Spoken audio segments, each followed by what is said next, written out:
Welcome back to my channel. ఈరోజు మనం మైసూర్ పప్పు ఎలా చేసుకోవాలో చూసేద్దాం. ఫస్ట్గా ముందుగానే దాని పప్పు అనేది శుభ్రంగా కడుక్కొని బౌల్లో కొన్ని వాటర్ పోసి పక్కన పెట్టుకోవాలండి. ఆ తర్వాత ఒక ప్యాన్ తీసుకొని ఆ ప్యాన్లో ఆయిల్ వేసుకొని ఆయిల్ హీట్ అయ్యాక మనం పచ్చిమిర్చి అండ్ ఉల్లిపాయలను వేసేసుకొని లైట్గా ఫ్రై చేసుకోవాలండి.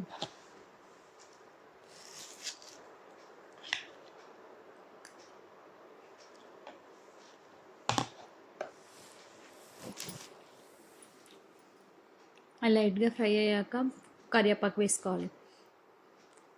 అలాగే ఉప్పు ఒక స్పూన్, పసుపు ఒక స్పూన్ వేసుకోవాలండి. ఒక 2 స్పూన్ కారం కూడా వేసుకోవాలి.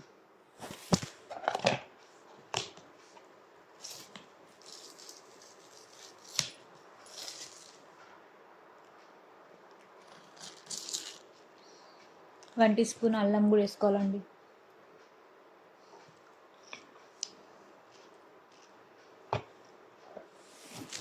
వేసుకొని కలుపుకొని ఒకసారి పప్పు నాని ఉంటుందండి, ఆ పప్పు అనేది వేసుకొని కాసేపు ఫ్రై చేసుకోవాలి. పప్పు కూడా లైట్గా ఇలా చేసుకోవడం వల్ల పప్పుకి ఉప్పు, కారం, పసుపు అన్నీ పట్టిస్తాయండి.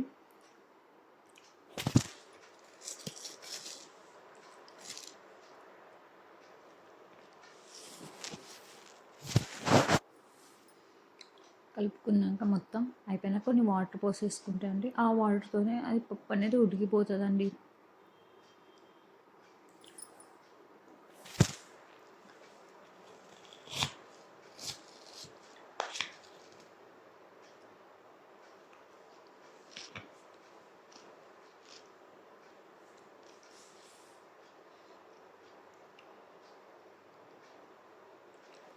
అంతే అండి, సింపుల్గా ఇలా మైసూర్పప్పు అనేది చేసుకోవచ్చు. ఇది చపాతీలలో చాలా బాగుంటుందండి.